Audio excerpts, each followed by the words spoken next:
Opening question. Yeah. You need to change your mood. You can pick the mood. You're down, you need to get happy. You're anxious, you need to get calm. Yeah. You're tired, you need some energy. What are some of your go-to songs or just musicians Sure. that are changing the mood for you? So I'm a big lover of playlists. Yep. So I mean, if I'm going to one artist, it's Dr. Taylor, Allison Swift. You were like waiting to see who it was. Her middle name's Allison? It is. And Cool. so like she's definitely my go-to just if it's just for an artist. Yeah. Okay. But She has multiple songs that could really get you. it just depends on what totally you need. Different directions. She delivers every time. All right. And I will be taking no feedback on that. And if the, I mean, I would from you, but like, I don't want to hear about it from people who hate. I really mean that for my husband, who is just like a fan of Taylor. Yeah, he's not tan. He's not a tan of Taylor, Yeah. or he's not a fan of Taylor. Or I did that on Sunday, by the way. what? I mixed up my words, which is very common. Well, Okay, you can tell me about it. I said sky in the pie. You sure did. Yeah. But I knew what you meant, Yeah. and we all did. Yeah. It's okay. Everything is hard. But I do have playlists. So I have one in the morning called Daytime Chill Okay. that is intentionally engineered to like when I'm doing the morning routine and I get to the parts that I don't want to do. It's like one of the songs is called Ordinary Days. So my go-to like struggle bus person is JJ Heller. Yes. Are you familiar? Okay. I'm familiar with JJ. So she was like super popular on Christian radio for like a hot second. And now she mostly exists in smaller. Yeah. And she's got some really beautiful songs about like motherhood specifically, but like for kids too. And so that was like my go-to, like rock Sammy to sleep when he was little, because it gave me patience. Yeah. Now it's like perspective shift. So like there's a song called Ordinary Days, and it talks about like specifically like the ordinary days are like really beautiful, and that helps me when I have to unload the dishwasher for the 50 millionth time. I am at war. The dishwasher is my main enemy right now, and we can talk about it later, but I'm having a hard time loving my enemy. She has a song about Calvin and Hobbes. I love it. Does she really? Yes. I don't know that one. I'm a massive Calvin and Hobbes fan. I love that though. Yeah, it's good. I genuinely just really enjoy that. And then I like if I'm sad, I have a playlist called Always Faithful, Always Good. And it's just a collection of like some praise and worship, like contemporary music songs that just help me to like remember, that like, which I really like Ellie Holcomb, I think. There's some good stuff from her. I'm realizing that apparently I really just like female artists, which I hadn't thought of, but that actually, like I really only like female authors too. So if it's fiction, so. Yeah, those are my go-to. What about you? So there's this one song called Life and Death by Paul Cardall. How did I know you were going to be super like cool about it? Be like this group no one's ever heard of? No, wait till you hear where I know the song Life and Death from Paul Cardall. It is also the theme music that often plays in the TV show Lost. Oh my gosh. Oh man, that cool went way out the window, didn't it? I never thought you were cool. I just was like, if you had a t-shirt that said, hi, I'm an elder millennial, it couldn't be more obvious. It's me. So it's all instrumental, but Hannah and I both love this. We could play it, and it's just it is the most soothing. Like if you need to like calm down and go to sleep, if you just need to like be at peace, Life and Death by Paul Cardall. I'm going to look it up. Yeah. I learned how to play the intro part of it on the piano. If I'm really cool, I'll do the cool thing that podcasters do, and I'll link it in the show notes. Oh, yeah. Yeah, I feel cool just saying that. Okay, there was one more that you were talking, and it came to my mind, but now it's gone. So, you know, Luke is just going to be Paul Cardell. You know what else I thought of when we were talking about being millennial? The theme for the Shire, or like the Frodo Baggins theme. I'm not sure which one it is. Okay, I'm not going to sing Oh it. my but gosh, I I really wish you were going. I was so excited. I can hear it in my head, but I can't sing it instantly makes me like calm down. Yeah. Also, a song that can get me hyped. I don't listen to it as much anymore, but I used to be a big fan of Party in the USA by Miley Cyrus. So I love that so much fun. I want to sing it so bad, but I'm not going to because nobody needs that in their ears today. Man, what was the other one? I had another one. Oh well, I can't think of it. Oh my gosh, I love it so much. It's gonna come back to me at some point in this. And you're just gonna yell it. Like, it was this. It's gonna be an Easter egg. Yeah. Oh my goodness. Well, I mean, you were the one who came up with this opening question. How does this segue, my friend? This segues because in the sermon I talked about a story about how a song and singing changed a very tense moment. Yes. And reshifted people back into love. The Jim Clark story. That's what Jim Clark story. Mm-hmm. That's it. Yeah. Yeah. No, that's true. Music absolutely has the ability to shift, which is why, like in worship, we are so intentional. Barry is excellent at picking really intentional songs that help us in our worship experience. Yep. Well, we talked about loving our enemy. Ooh. So we should talk about that because that's a lot. There's a lot. Let's do it.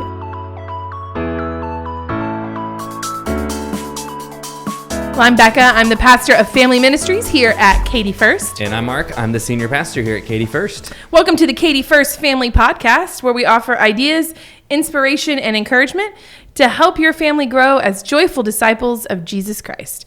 And this week, we are talking about For the Love of Enemy. I like it so much. What were you just pulling up on your phone there? My sermon. Oh, cool. Because I was noticing some of the notes here. I need to remember, make sure I get these right. Have you looked at this? Because specifically towards the bottom, I have some notes that I would like to talk about that you maybe don't want to talk about. Oh, I like it. I like where this is going to go. This is an interesting. So I knew going into it that this sermon would be challenging. We even talked about that at the end of the podcast last week. Yeah. How you were going to be like, so go love your enemy. And we were all going to be like, no, thank you. But actually, your sermon was, not surprisingly, very compelling. That's good. And I think not just compelling. My going into it, and I know obviously I want you to recap it, but just to like kind of set the scene. In my mind, I was like, in order for this to be effective, and now you're realizing how ridiculous I am when I walk into worship. I was like, I would need to like know A, that this was something we really were called to do, and B, like how do I go from like what are the mechanisms that I could use? What levers could I pull in my brain to even try to get to this place? Yeah. And I felt like you actually did talk about both. Did it get there? Yeah, I felt really good about it. Cool. Yeah. So in Matthew, Mark, and Luke, I'm not sure if this is, did you say this in John? I don't think he does. But so in Matthew, Mark, and Luke, Jesus has this statement about loving your enemies. I picked Luke's version just because it's the most sort of straightforward. I'm gonna read just the first couple of verses so that we all get back into the what did Jesus mean by this. So this is Luke 6. I'll just read the first couple of verses, 27 and 28.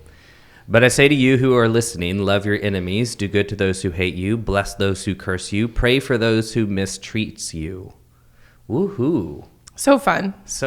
Pray for those who mistreat you. Yeah. So, we are all well aware of division. We're all aware of all the things that are making us like enemies towards one another. And there were a couple of things as I was getting ready for the sermon that I was struggling with. One was, what do I do with this scripture? Two, what do I do with the idea of an enemy? And some of it I think is part of my personality. As a 9, I probably try not to see people as enemies because that's like conflict. Yeah. So it's probably not like healthy, but I probably maybe devalue some conflict in my life so that I can, but nonetheless. Yeah. But it's also true that, and I said this in the sermon, I think I've probably lived a pretty privileged life in the sense that I have never experienced maybe something as strong that I would think, oh yeah, that person's my enemy. And so I felt like the first thing that we had to do was just sort of acknowledge, yeah, we all know we're divided.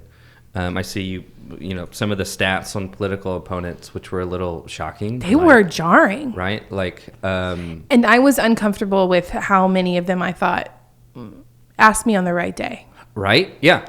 Yeah. And so I'll read some of those again. 40% view their political opponent as evil, which I think is unfortunately very true. 20% of people. It's true that people think that way, not that the opponents are evil. Yes. Okay. Yeah, correct. Thank you. Good clarification. 20% of partisan politics admit that if a large number of their opposition died, they'd be okay with that. That is the one that I was like, holy cow. Because I think we probably all have that like in the back of our, not all, but a lot of us. Yeah.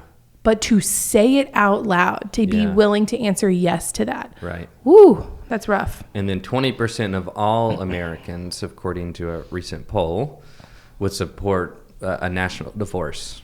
Republican-leaning states just being in their own country, Democrat-leaning states. And so it speaks to the reality we all live in. And I think it's just the air that we breathe at this point. And so it feels sort of natural. Yeah. And that's why I said I honestly don't feel as much tension around this sense of we're divided. I don't know. It's kind of like I've just accepted that world. I have way more tension, though, around what Jesus asked of us to do about it. Yeah. Love your enemy. Because that is very demanding. So I shared 2 quotes, one from Dorothy Day. I mentioned this last week. You did. I was like, I'm going to find it and make sure. And you did. Yeah. You fulfilled your promise. I did it. And it was rude. It was so rude. It hurt my feelings. Yeah. I really only love God as much as I love the person I love the least. I translated that for this sermon to my love of God is most reflected in the person who's my enemy. As much as I love the person I disagree with the most, that's a reflection of my true love of God. I don't enjoy that quote. I don't either. Because the truth is then that becomes a person. I only love God as much as I love. And listen, this is not some person on the street. And that is, for me, the saving grace. Yeah. Is that it's like, well, the truth is if I probably pulled that person close, I'd probably like them better. Yeah. Yeah. If I can keep them other. Yeah. And then Reverend Ben Krimmer, beware of any Christian movement that acts as though the world is full of enemies to be destroyed rather than full of neighbors to be loved. I actually saw that one on social media last week. Yeah. Oh, did you post it? I didn't post it. No, okay. I'm sure just saw it recently. Yeah, I have seen that quote getting floated around a lot recently. Full of neighbors to be loved. Yeah, which and you can tell me if the question of do I have an enemy felt like the wrong question at the end of the day, and this is where I started wrestling. Like, do I have an enemy? Do I not have an enemy? What do I do about it? No, the reality is, if we live in a world that's so divisive, if we live in a world where people are getting harmed, if we live in a world where oppression is happening anywhere, that's an enemy-making world. And whether you are firsthand to it or you are simply in community with someone who's experiencing it, there's an enemy. Yeah. And that language feels harsh. It feels unloving. But Jesus didn't say don't have enemies. He just recognized there's the presence of people who have done you harm or communities that you love harm. What are you going to do about it? You're involved in it. Yeah. And that made it where it really was, you can't sort of isolate yourself out of a world where there's this happening. But just going back to Ben Krimmer's, it's really about your posture. What do you do about it? Do you treat them as they're people to be destroyed or neighbors to be loved? So that was one area of really sort of wrestling with. First off, we have to just recognize the reality, call it what it is. There's enemies. Yeah. I think for me, one of the things that as you were talking about that, for me, one of the things that was helpful is realizing that is not happening organically. So, you talked about being an Enneagram 9. Mm-hmm. I'm an Enneagram 1. Mm-hmm. And I love systems. I actually feel like this is one of my great gifts is I can walk in, and there's some negatives to this, but I can walk into a situation and I can be like, and this is how we create a better, more sustainable, systemic way of approaching this. Mm-hmm. Whatever this is, whether it's like just my day-to-day life within my house, whether it's my work, whether it's whatever, right? I love a good system. And there's an enemy-making system. Yeah. And yeah, so right. like that's what you talked about as an enemy making world. Yeah. What I thought about was like, but why would somebody want to engineer that? Mm-hmm. And then I was like, there's somebody benefiting from like putting us not, and maybe somebody is making is giving somebody too much power. There are systems at play that benefit when we are in opposition to each other. And this is not just political. Right. This is across the board. Yeah. There's things that benefit from us having enemies or seeing each other as enemies. And it could be person to person. It could be it's not just I don't think anybody wakes up and is just like so filled with genuine hate. I think it's more complicated than that. For real. Yeah. I agree. I think there's something there's a benefit there, right? Yeah. For people, whether it's emotional or monetary or power or whatever, right? There could be lots of things that's just off the top of my head. Knowing that for me personally helps me to go, oh, well, I'm not here to just like live in a like divisive world so that other people can profit in whatever way, right? Like that to me made it easy for me to go, oh, because one of the things you said that I thought was really good was that if Jesus calls us to love our neighbors, like to love our enemies specifically, it must be both attainable and good for us. Mm-hmm. And I was like, yeah, okay, let's talk. Like that for me really resonated.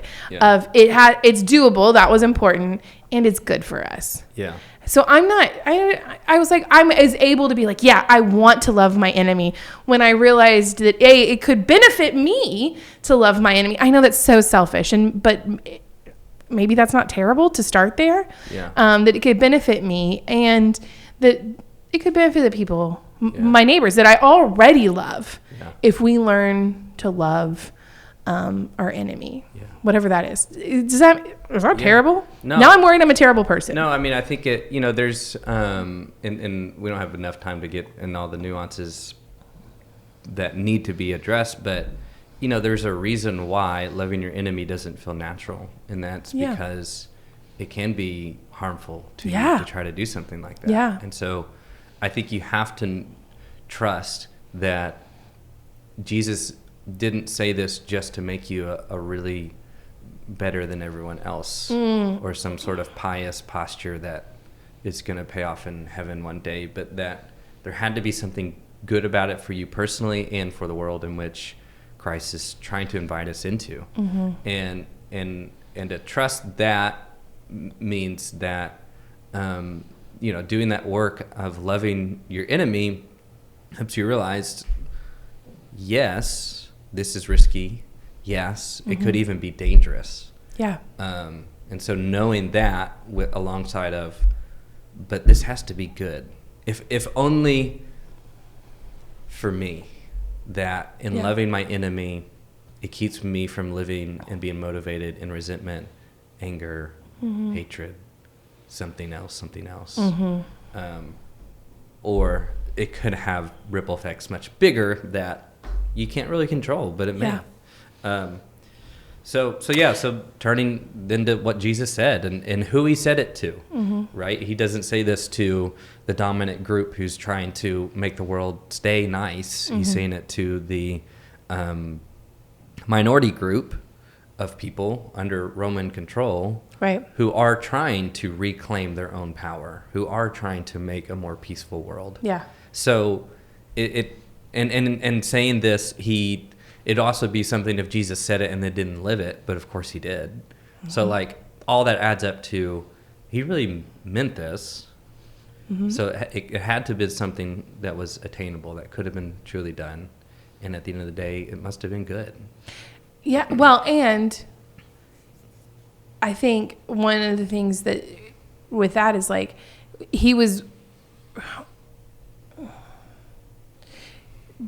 it's important when we talk about God to talk about like some of the attributes, the characteristics, the nature of God. Mm-hmm. God is good, is paramount. And then what immediately follows is that God is trustworthy. Because God is good, we can trust God. Yeah.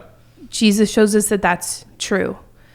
I think one of the things you talked about is like fear is a core enemy maker, right? It's like one of the main ways that if we know that we're held, then we can let go of that fear a little bit. Yeah. The worst thing could happen. Yeah. Yeah. And still God is good and has got me. Yeah. And me and mine. Yeah. Because it is, I think, for most of us, more true that our enemies are people that come for, or they feel like people who come for our people. Yeah. More than just me. Yeah. Can I forgive somebody who's even really harmful to me? I mean, probably, at least eventually. Yeah. But come for my people? Different game. Yeah. That's a much harder. Yeah. That's a much harder thing. Yeah.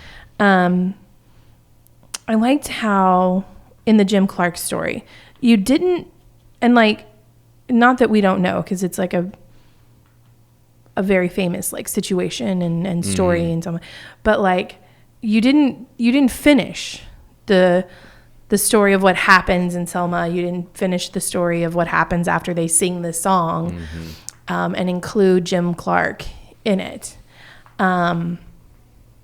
Because maybe what happens next isn't the whole point. Right.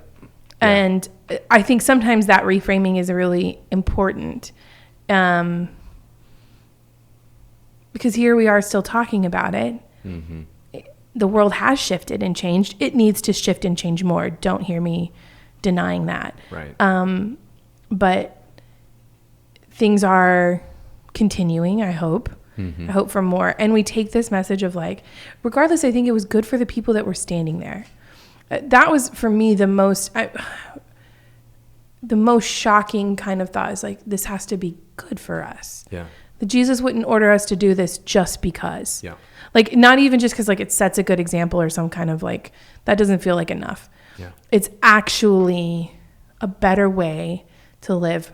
And as I've thought about that more and more, it's like, well, it's because it honors the true humanity in us. Sometimes we say things like, well, I'm only human, which is fair. To be human is to be finite and flawed, right. But also to be capable of real beauty and real love. Mm-hmm. And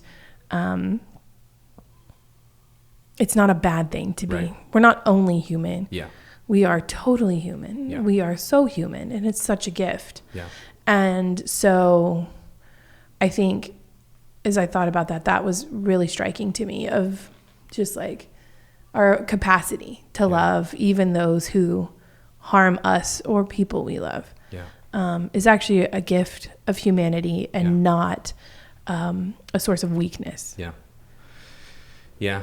And in that story,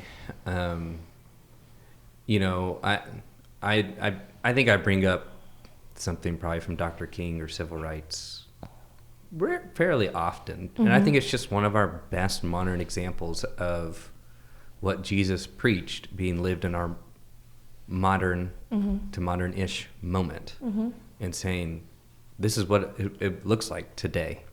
And I think about that story, that crowd who's in Selma that day doesn't show up if they aren't motivated by love, because they know they're probably walking into something dangerous and risky, but know that they are fighting for a world that they believe and know and can be and should be better. Yeah. And if you weren't there on Sunday, the quick story is this community's here. They get word of Another protest has happened this is in 1965 in the civil rights movement.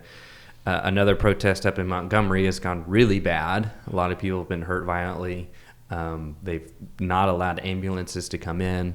Someone comes into Selma, tells now this crowd, as what stands before them are rows of deputy sheriffs and a man named Jim Clark, who was just notoriously a violent man himself, very openly racist, very openly in a lot of his policies. And so they're right there. And so in that moment, what do you do when you hear worst case scenario, when fear is not just an idea, it's a reality? Mm-hmm. And then they start singing, and they sing this sort of back and forth, starting with Dr. King. Do you love Dr. King? Certainly, Lord.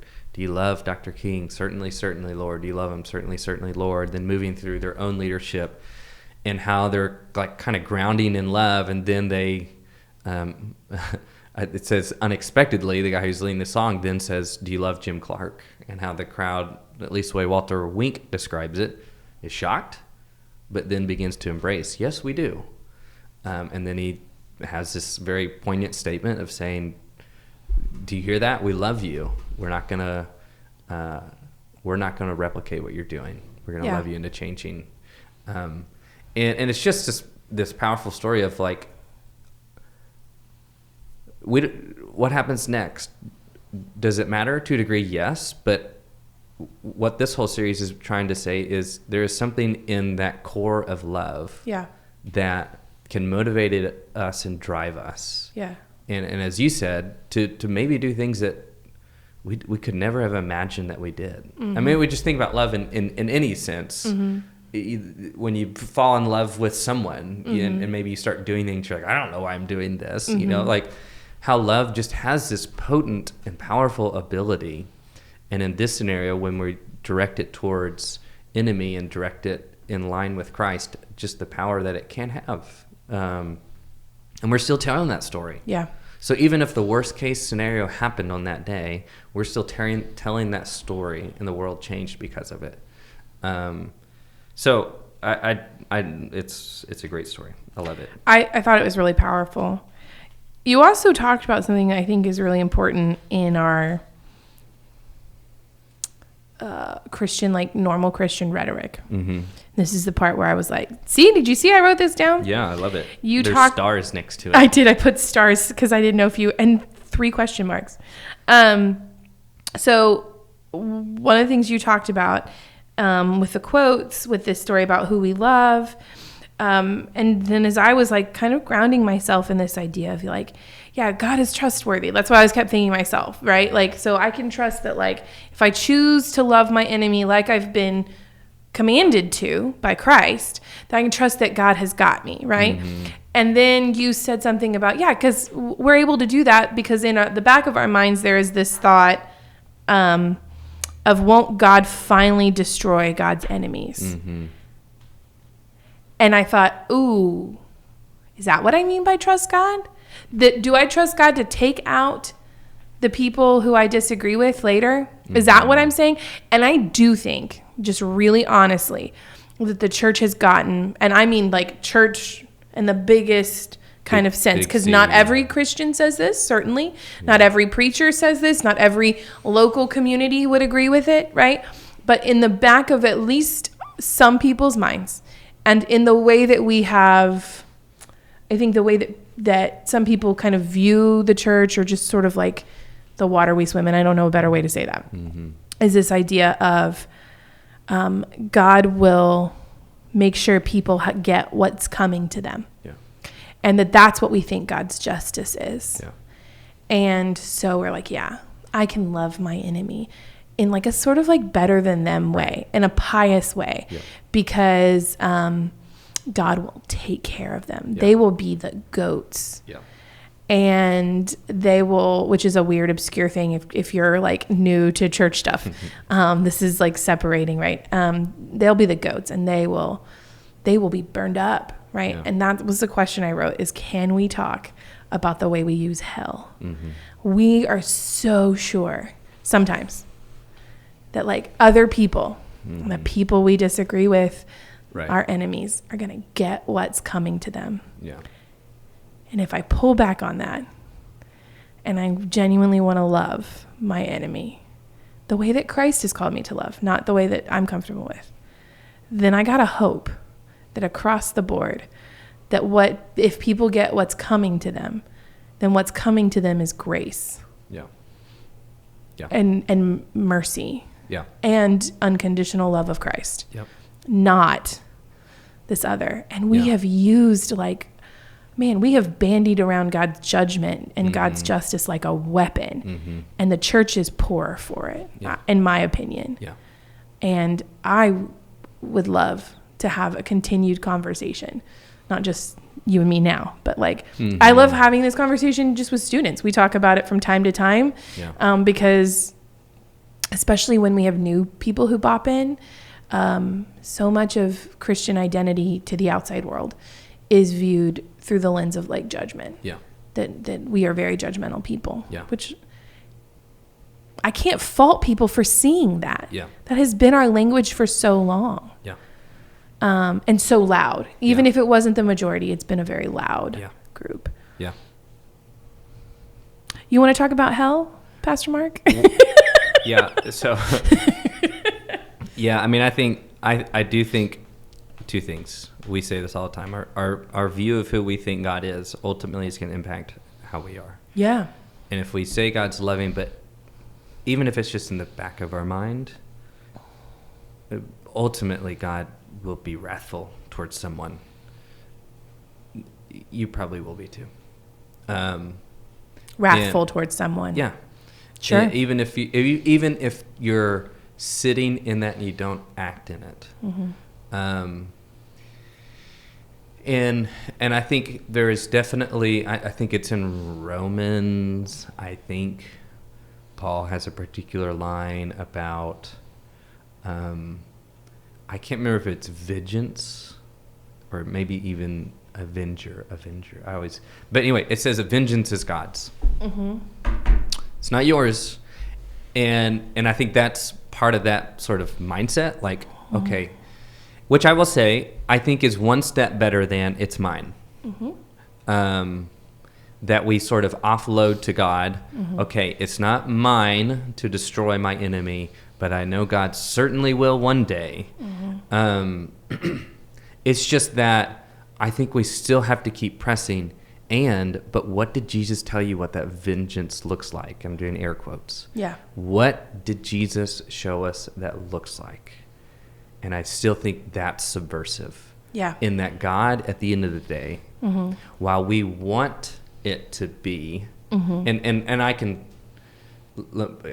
set aside my privilege for someone who's really experienced harm. Yeah. And to have a true enemy in your life that's really caused. I can totally see why saying, God, you're going to do something about them one day is totally understandable. Yeah. But the consistent picture of Jesus is mercy and love, and God doing justice in a loving way that is somehow beyond our comprehension.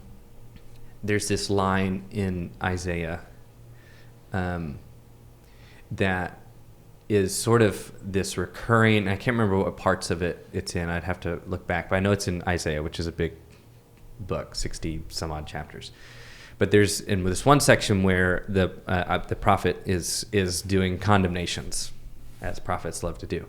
And there's this particular line of God's hand being outstretched, and it's this metaphor of God's wrath being poured upon this nation and that nation and this nation for doing such bad things. And it's just this very consistent line. His hand is outstretched still, his hand is outstretched still, his hand is outstretched still. And so I remember a few years ago as I was reading this, I was like, man, this is such an interesting line.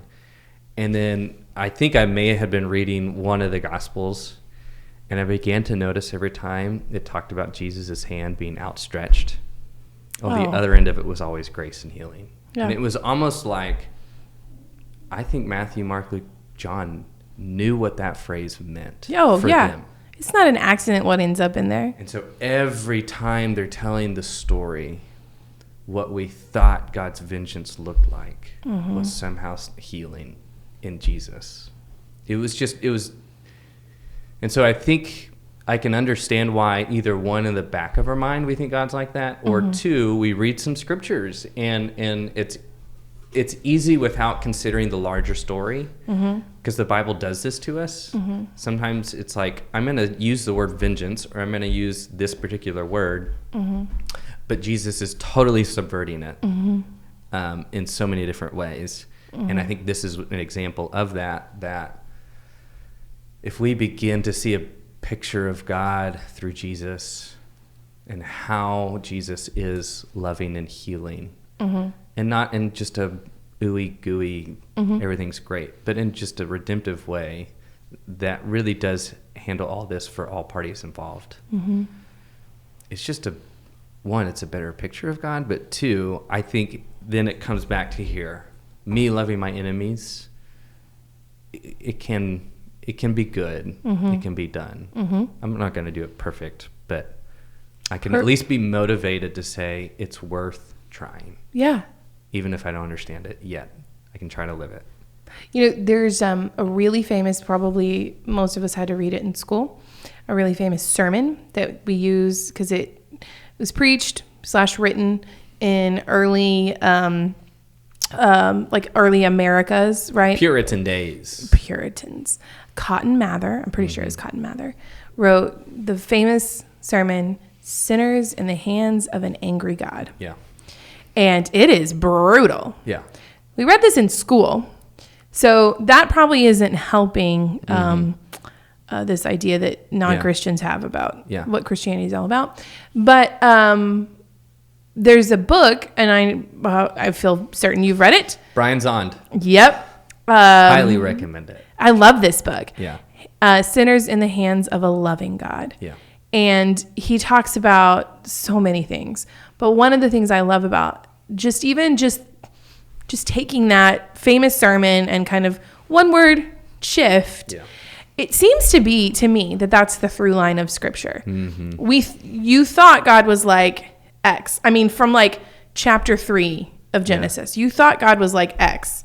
But actually, God is trying through all of this mess, all of these really hard, genuinely hard things that are going on with first like a family and then a nation and so on and so forth.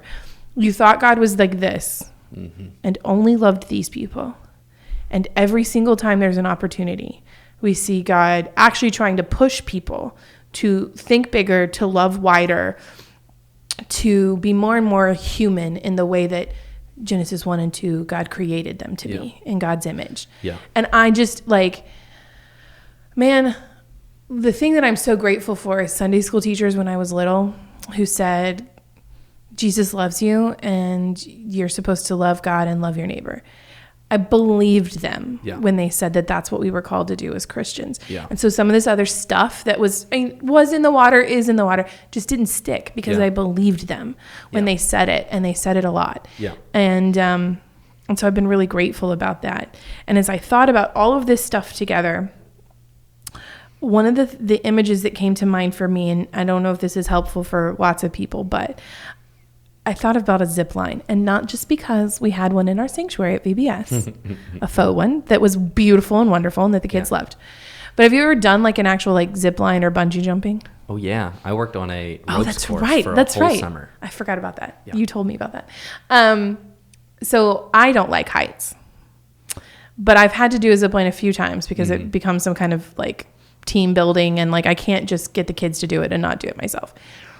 And the part that I hate the most is when you climb up and then what historically I've been told is you sit down and then you're just supposed to fall forward. No, thank you. Absolutely not. I do not want to fall forward. I don't want to fall at all. I've never been scared once the zip line starts. Once I push myself to just like try it. I've always thought, oh, that was fun. Doesn't mean I wanted to do it again the next time.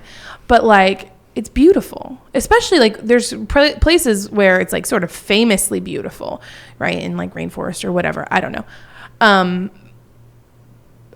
The committing ourselves to loving our enemy because we're called by Christ, to me feels like sitting on the edge of something really scary and potentially dangerous.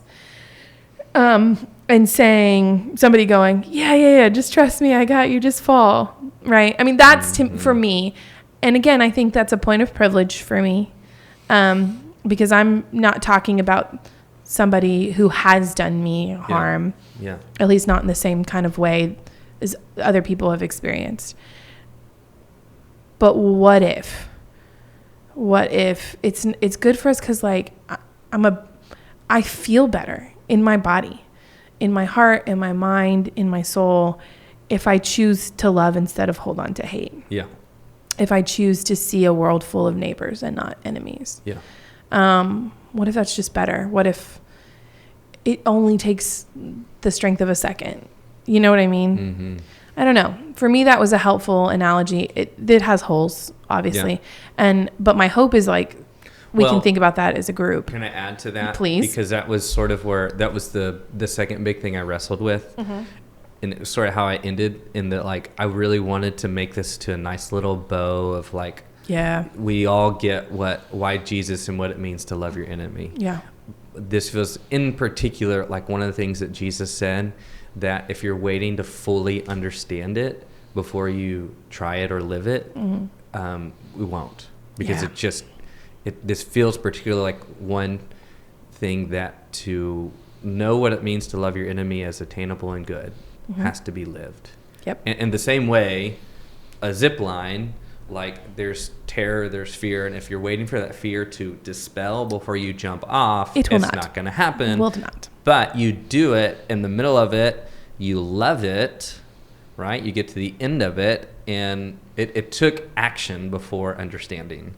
And maybe, you got back down to the bottom and you're like, oh, okay, I've lived it once, I can do it again. Or you're like, I've had enough and that was great, and now I know. But whatever. So there's still this sense of like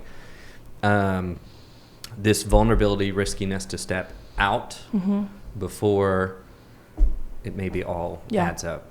Yeah. I think that also in this conversation, something that's important to note, in case somebody just stumbles upon this podcast and hears it, okay, is to love your enemy does not mean to continue to be in relationships or situations that are harmful to you. Right. That is not what we're saying.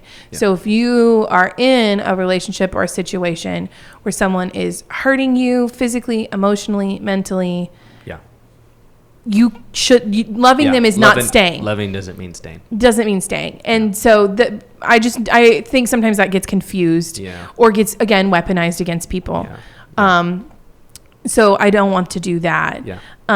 But I think that, it is difficult to do this, to practice loving our enemy. And I think that practice is a good word for it. It's easy to love some people. And we should do that so much that it's kind of like exercising. Yeah. Well, I don't really know much about it, but theoretically what happens when you exercise is you get stronger. Right? Yeah. Or sport or some other talent that you want to cultivate in yourself. Yeah. You just keep doing it. And I liked that about the singing from the Jim Clark story. Yeah. Is they started with what was easy. Yes, we love Dr. King. Yes, we love these people. Yes. It should get we can get better at it. It's a muscle. Learning to love is a muscle that we can cultivate. You don't have to love everybody all at once right now. Yeah. In case you needed pastoral permission to grow in love and not just be sprung up in it all of a sudden. And I think that's something that we can work on in our families too. Yeah. Just being mindful about how we talk about people. Yeah. I think in its most basic, this loving of enemy for Jesus was just not about reciprocating the harm that you're receiving. Yeah. And that, again, going back to, if you have a kid that's getting bullied at school, loving the enemy doesn't mean that your kid has to go be friends with them. It just may mean that they aren't going to be motivated to reciprocate the same behaviors that this kid is inhabiting, and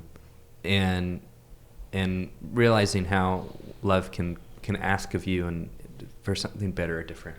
Yeah. Or that you don't in turn do that to someone else because you've been receiving that. Yeah. In the same way of any sort of relationships, you can get out of them and just not repeat that same harm. Mm-hmm. Stop the cycle. That's love in this sense of what Jesus is saying is he's giving initiative and empowerment to a people to say you do have a choice that says you don't have to keep this going. It doesn't mean you stay in the harm. Yeah. It means you've somehow been able to pull yourself out of it. You're just not in an enemy making business anymore. You're not in an enemy making business anymore. Yeah. Yeah. I love that. I even thought about like how we pray with our kids. It's not something we do a ton with Sammy. Is that a bad thing to admit? I mean, we do pray. We haven't started praying at bedtime. Do you pray at bedtime? No. I will pray for him, but not with him. Yeah, I mean, Hannah's really good. Right now, Hannah's doing bedtime routine. She's amazing. Yeah, she's great. And she's really good at getting Miley to talk about her best part of their day, or her gratitude, which I think is yes. early steps of prayer. 100%. Like being aware of that's really good. The goodness of a day, and feels age appropriate. Yeah. Yes. 100%.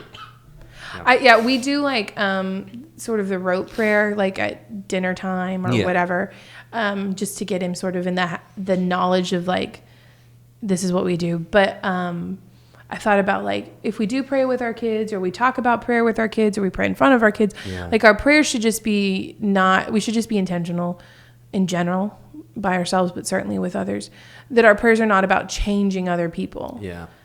It should just be about us loving them and wanting good for them. Yeah. And that's, I think those are just a couple of like really, is we're trying to implement this in our families, how we talk about people, how we respond to situations.